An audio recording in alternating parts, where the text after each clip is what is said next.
the price on the screen, but in Shanghai at this very moment, in a functioning market, that gap closes in minutes. But the gap isn't closing, the metal that used to flow freely. And what happens when the world's most critical industrial metal trades at two completely different prices is something the financial system. If you've been following markets for decades, if you remember when news came through ticker tape instead of smartphones, if you've watched enough cycles to know when something isn't just unusual but structurally broken, then you already understand why you clicked on this video. Now, do us a favor, one professional to another, hit that subscribe button just below this frame. Think of it as bookmarking critical intelligence in a world where most channels chase trends instead of tracking truth.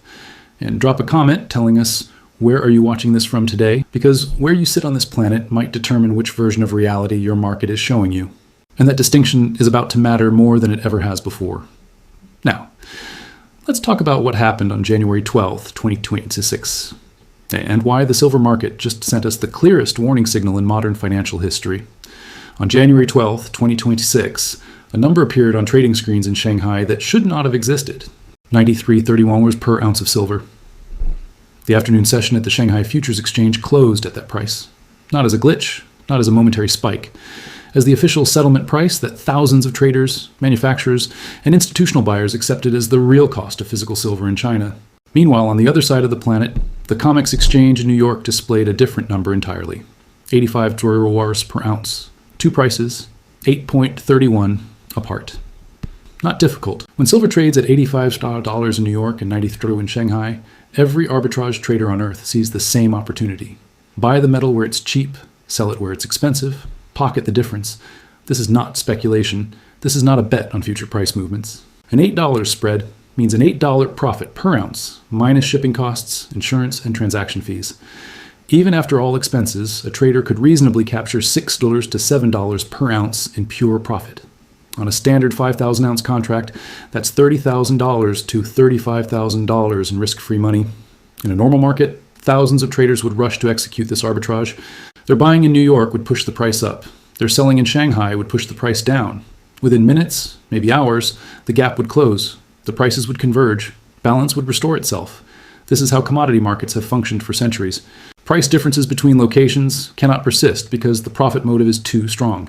Someone will always move the metal to capture the spread. But on January 12th, 2026, the spread did not close, already high. The distance between East and West grew larger as the day progressed, not smaller. This violates the fundamental law of arbitrage. When profit opportunities exist, capital flows to exploit them. When capital flows, prices converge. The fact that convergence is not happening means one of two things. Either the arbitrage opportunity is not real, or the arbitrage mechanism is broken. The exchanges are functioning, which means the mechanism itself has failed. Historically, the spread between Shanghai silver and COMEX silver averages between 20 and 50 cents per ounce. Small variations exist due to transportation costs, currency exchange rates, and local supply-demand imbalances. But these are minor technical factors, easily absorbed by the market. A 20-cent spread is normal friction. To understand what this means, one must understand what silver is beyond just a precious metal. Silver is the most conductive element on the periodic table. It is irreplaceable in electronics manufacturing. It is essential in solar panel production. It is critical in electric vehicle components, medical devices, 5G infrastructure, and military applications. China manufactures over 80% of the world's solar panels. It produces the majority of global electronics. It is the largest industrial consumer of silver on the planet by a significant margin. When Chinese buyers cannot access silver at the same price as Western markets, it is not a statistical curiosity. It is a supply chain crisis in formation. The question facing every analyst, every trader, and every business owner who depends on silver is simple. Why can't the metal move? Why has the most profitable arbitrage trade in modern commodity history remained untouched for hours, then days? The answer is not found in shipping logistics or currency hedging costs, or more precisely, in what is no longer in the vaults. Because when traders in Shanghai are willing to pay 8 more per ounce than traders in New York, they are not expressing a preference. They are expressing desperation. There's a term traders use when something breaks in a way that was never supposed to happen. Dislocation. It sounds technical, almost sterile. But what it actually describes is the moment when the rules stop working, when the mechanisms that kept order suddenly jam, when the system designed to self-correct loses its ability to heal. The $8 silver spread between Shanghai and New York is not a dislocation. It is a declaration. a declaration that the physical silver market and the paper silver market have become two entirely separate universes, operating on different laws, serving different masters, and heading toward different destinations. To understand how this happened, one must first understand how silver actually trades in the modern financial system. Most people believe that when they buy silver through a broker or an exchange-traded fund, they own silver. They imagine bars stacked in a vault somewhere with their name attached. This is not how it works. What they own is a promise, a contract that says they have the right to silver. If they ever choose to take delivery, assuming delivery is available when settlement comes due, the COMEX exchange in New York, where the official silver price is set, operates primarily as a futures market. Futures contracts are agreements to buy or sell silver at a future date. The critical detail is this: over 98% of COMEX silver contracts are settled in cash, not metal. A trader buys a contract. The price moves. The trader sells the contract. Profit or loss is paid in dollars. No silver ever changes hands. No bars leave the vault. No trucks pull up to load metal. It is a paper market built on top of a physical market. And over time, the paper layer has grown so large that it has lost all proportion to the physical reality beneath it. On any given day, the amount of silver traded on COMEX can exceed 500 million ounces. The amount of physical silver actually available for delivery in COMEX registered vaults is typically between 200 and 300 million ounces, and much of that registered silver is already claimed, already allocated to specific owners who are not selling. The ratio of paper trading volume to available physical metal is somewhere between 100 to 1 and 250 to 1, depending on how one calculates it. This is not a secret. It is not a conspiracy. It is the openly acknowledged structure of the modern commodity market. As long as only a small percentage of traders ever demand physical delivery, the system functions. The paper market provides liquidity. The physical market provides the anchor. Everything balances. But when the percentage of traders demanding physical delivery rises, when buyers stop accepting cash settlement and start demanding real metal, the system has no mechanism to respond. Shanghai is different. The Shanghai Futures Exchange does not operate on the same model. Physical delivery is not the exception. It is the standard. When a contract expires in Shanghai, metal moves. Bars leave warehouses. Buyers take possession. The distinction between paper and physical is thin, not vast. This is why Shanghai prices reflect reality in a way that COMEX prices no longer do. Chinese manufacturers need actual silver to build actual products. They cannot manufacture a solar panel with a futures contract. They cannot solder electronics with a cash-settled derivative. They need metal. And when metal becomes scarce, they pay more. Western traders operating in a paper-dominant system do not face the same pressure. They can roll contracts forward. They can settle in cash. They can wait. But waiting only works if the metal will eventually be there. And the evidence suggests it will not. COMEX registered silver inventories have been declining for 2 years, slowly at first, then faster. In January 2024, registered vaults held over 320 million ounces. By January 2025, that number had dropped to 270 million ounces. Today, it sits near 240 million ounces, a decline of 80 million ounces in 2 years. That is metal leaving the system. Permanently. Where did it go? Some went to India, where demand for physical silver has surged. Some went to industrial users, stockpiling ahead of supply concerns. Some went to private vaults, withdrawn by investors who no longer trust the allocated account system. And a significant amount went to China. Because China saw this coming. Chinese buyers have been withdrawing metal from London vaults, New York warehouses, and Swiss storage facilities for over 3 years, quietly, methodically, without making headlines. They did not announce a strategic silver reserve. They simply bought, took delivery, and shipped it home. Now, when Western traders attempt to execute the obvious arbitrage, buy in New York, sell in Shanghai, they discover something unsettling. There is no silver available to buy in the quantities needed, or more accurately, there is silver listed as available. But when delivery is requested, delays occur. Paperwork complications arise. Suddenly, the metal that appeared on inventory screens becomes unavailable for immediate shipment. This is not a logistics problem. This is a liquidity crisis disguised as a logistics problem. The arbitrage is not broken because traders cannot see the opportunity. It is broken because the metal they need to execute the trade does not exist in the locations they believed it did. And this is where the story stops being about silver and starts being about trust. There is a moment in every resource crisis when denial becomes impossible, when the spreadsheets stop making sense, when the official numbers contradict observable reality, when the people who depend on a commodity stop asking about price and start asking about availability. Silver crossed that threshold somewhere between 2024 and 2026. The signs were visible for years, but they were easy to dismiss. A tightness here, a delivery delay there, premiums creeping higher in certain markets. None of it seemed catastrophic. Markets fluctuate. Supply chains adjust. These were the reassurances repeated by analysts who had never watched a critical resource actually run out. But silver is not oil. It is not copper. It is not wheat. Silver does not have strategic reserves maintained by governments. It does not have emergency release mechanisms. It does not have substitute materials that work just as well. And most importantly, silver is not produced intentionally most of the time. This is the detail that changes everything. Approximately 70% of global silver production comes as a byproduct of mining other metals: zinc mines, lead mines, copper mines, gold mines. These operations dig for the primary metal. Silver just happens to be there, embedded in the same ore body. It gets extracted, refined, and sold, but it was never the reason the mine existed. This means silver supply is not responsive to silver prices the way other commodities are. When copper prices rise, mining companies open new copper mines. When oil prices surge, drillers increase production. The profit signal triggers a supply response. But when silver prices rise, zinc miners do not suddenly produce more zinc just to get the byproduct silver. The supply of silver is largely fixed to the production rates of base metals, which are driven by entirely different market dynamics. Primary silver mines, operations that exist specifically to extract silver, account for only 30% of global supply, and nearly all of them are already producing at capacity. There are no idle silver mines waiting to restart. There are no massive undeveloped silver deposits ready to come online. Building a new mine, from discovery to production, takes 7 to 10 years. Permitting alone can consume half that time. Even if silver prices doubled tomorrow, no significant new supply could reach the market before 2032 at the earliest. The supply side is frozen. Meanwhile, the demand side is accelerating.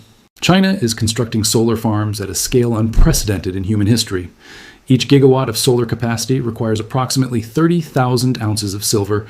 China installed over 200 gigawatts of solar capacity in 2023 alone. That consumed roughly 6 million ounces of silver in a single year, in a single country, in a single industry. And solar is only one application. Electric vehicles require significantly more silver than combustion engine cars. The wiring, the charging systems, the battery management electronics, all silver intensive. Global EV production is projected to triple between 2025 and 2030. 5G infrastructure requires silver in base stations, antennas, and network equipment. The global 5G build-out is still in early phases, with the majority of deployment scheduled for 2026 through 2028. Medical devices, from antibacterial coatings to diagnostic equipment, increasingly rely on silver's unique properties. Military applications, from missile guidance systems to radar arrays, have no substitute materials. And then there are the semiconductors. Every phone, every computer, every server, every data center, every artificial intelligence processor, all of them require silver for electrical connections that must handle high current loads without degradation. The world is not reducing its consumption of electronics. It is exponentially increasing it. Demand is not plateauing, it is compounding. And into this equation walks China, holding a position no other nation can match. China controls 80% of global solar panel manufacturing. It produces the majority of the world's electronics. It operates the largest electric vehicle market. It is building smart cities, surveillance networks, and digital infrastructure at speeds Western nations cannot comprehend, let alone match.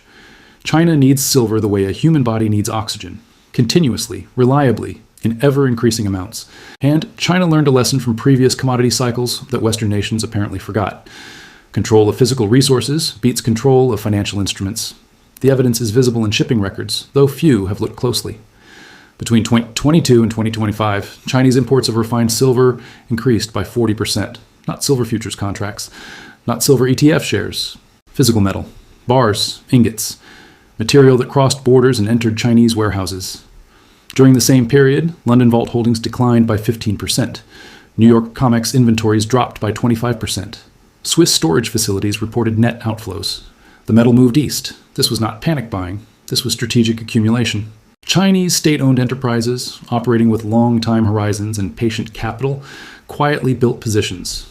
They did not move the market. They did not create headlines. They simply executed purchases, took delivery, and waited, because they understood something that Western financial markets have forgotten. Paper claims on silver are only valuable if physical silver exists to back them. And when physical silver becomes genuinely scarce, the paper claims do not increase in value. They evaporate. The entire structure of fractional reserve precious metals banking, where institutions hold 1 ounce of physical metal and issue 10, 20, or 50 claims against it, depends on one assumption: that most claimants will never demand physical delivery at the same time. It is the same assumption that fractional reserve banking of currency relies on, that most depositors will never withdraw their cash simultaneously. But in silver markets, that assumption is now being tested. ETF redemptions have accelerated. Allocated accounts are being converted to physical possession. Industrial users are building inventories beyond normal operating levels.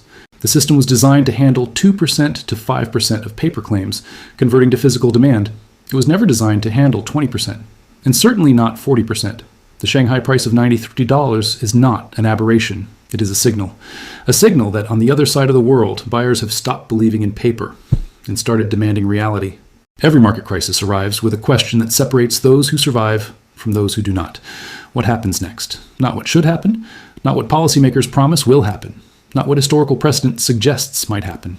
What actually happens when a critical industrial commodity trades at two fundamentally different prices in two separate parts of the world, and that gap refuses to close? The answer is not singular. It branches into multiple possible futures, each with distinct characteristics, timelines, and implications for anyone operating in global markets. 3 scenarios emerge from the current structure. Scenario 1, managed convergence. In this path, authorities coordinate intervention. Central banks, exchanges, and major bullion banks work together to engineer a controlled resolution. Western vaults release previously restricted inventory. Export limitations ease. Financial incentives encourage arbitrage traders to move metal east. Shanghai prices gradually decline from $93 toward $88, then $86. COMEX prices rise from $85 toward $87. The gap narrows over 6 to 18 months until it returns to normal ranges below $1. Industrial users adjust to higher baseline prices, but regain supply stability. The financial system absorbs the shock without cascade failures. Markets return to coordinated global pricing. This is the optimistic scenario. It requires several conditions that may not exist. It requires available physical silver in Western vaults that can actually be moved. Not just silver listed on inventory sheets, but metal that is unencumbered, unallocated, and legally available for export. It requires Chinese buyers to reduce demand or accept slower delivery timelines. This seems unlikely given their industrial requirements and strategic objectives. It requires no additional disruptions, no mine closures, no geopolitical trade restrictions, no financial institution failures related to precious metals exposure. The probability of managed convergence decreases with each passing week that the spread remains above $5. Scenario 2, forced settlement crisis. In this path, the paper market breaks before the physical market rebalances. A large ETF faces mass redemptions it cannot fulfill with available metal, or a major bullion bank fails to deliver on allocated account withdrawals, or an exchange suspends physical delivery on futures contracts, forcing cash settlement on traders who demanded metal. Any of these triggers a credibility collapse. If one institution cannot deliver promised silver, markets begin questioning whether any institution can deliver. The loss of confidence spreads faster than the metal can move. Derivatives markets seize. Counterparty risk concerns freeze trading. Prices become meaningless as participants refuse to transact without physical delivery, guarantees that cannot be provided. This is not theoretical. Similar dynamics played out in palladium markets in 2000, in rhodium markets in 2008, and in nickel markets in 2022 on the London Metal Exchange. Each time, exchanges suspended trading, rewrote contracts, or forced settlements at prices disconnected from physical reality. The difference with silver is scale. Silver markets are exponentially larger than palladium or rhodium. The number of market participants, the depth of derivative exposure, and the interconnection with other financial instruments make a silver settlement crisis systemically significant. If this scenario unfolds, the timeline is measured in days or weeks, not months. Once confidence breaks, the cascade accelerates. The damage extends beyond silver into broader commodity markets, and potentially into currency markets if settlement failures involve international contracts. Scenario 3, permanent market bifurcation. In this path, the gap does not close because it was never meant to close. The world silver market splits permanently into 2 distinct systems. An Eastern physical market, centered in Shanghai, where prices reflect actual supply and demand for deliverable metal, and a Western paper market, centered in New York and London, where prices reflect financial flows and derivative positioning with minimal connection to physical reality. Manufacturers and industrial users in Asia pay Shanghai prices. Financial traders and institutional investors in the West transact at COMEX prices. The 2 systems operate independently with limited metal flow between them. This has precedent. Gold traded in 2 separate markets during capital control eras. Currency markets operated with official exchange rates and black market rates simultaneously in dozens of countries. When political or structural barriers prevent arbitrage, markets simply split. The implications extend beyond silver. If commodity markets can bifurcate along geographic lines, what prevents the same from happening with other resources? With currencies? With financial assets? A permanently divided silver market is not just a commodity issue. It is a symbol of a fracturing global economic order where East and West no longer share the same price discovery mechanisms, the same settlement systems, or the same assumptions about what constitutes money and value. Each scenario demands different responses from businesses, investors, and decision makers. For those who manufacture products using silver, the priority is supply security, not price optimization. Contracts must specify physical delivery, not cash equivalents. Suppliers must be verified for actual inventory, not just pricing commitments. Alternative sourcing requires geographic diversification that accounts for which pricing regime each supplier operates within. For those who hold silver as an investment, the distinction between paper claims and physical possession becomes critical. ETF shares, allocated accounts, and futures contracts all carry counterparty risk that did not exist or was not visible in previous market environments. Storage jurisdiction matters. London storage operates under different legal frameworks than New York, Singapore, or Zurich. For entrepreneurs identifying opportunity, the current dislocation creates openings in 3 areas: logistics and verification services for physical metal movement and authentication. The traditional bullion banking system is losing credibility. Alternatives that provide transparency and guaranteed delivery fill a growing need. Recycling and recovery technologies that extract silver from electronic waste, industrial byproducts, and end-of-life products. When primary supply cannot increase and prices remain elevated, secondary supply becomes economically viable at larger scale. Financial infrastructure that bridges the physical paper divide or creates new settlement mechanisms that reduce counterparty risk. Blockchain-based metal tracking, tokenized physical silver, and peer-to-peer trading platforms all address failures in the existing system. The monitoring framework is straightforward. 3 metrics provide early warning of scenario transition. The spread itself. If it exceeds $10, forced settlement risk increases dramatically. If it narrows below $3, managed convergence becomes possible. Western vault inventories, particularly COMEX registered silver. Continued declines below 200 million ounces signal that physical availability is deteriorating faster than demand is adjusting. Shanghai Futures Exchange delivery volumes. If monthly physical deliveries exceed 15 million ounces consistently, it confirms that Chinese buyers are converting paper to metal at accelerating rates. These numbers update publicly. No special access is required. Just attention. The $93 silver price in Shanghai is not the story. The story is what that price reveals about a system built on assumptions that no longer hold. The story is what happens when the most electrically conductive metal on Earth, irreplaceable in the infrastructure of modern civilization, can no longer flow freely between the world's largest economies. The story is the moment when markets stop being global and start being geographic. That moment is not approaching. It has already arrived. The only question remaining is whether those watching understand what they are seeing and whether they act before the window closes.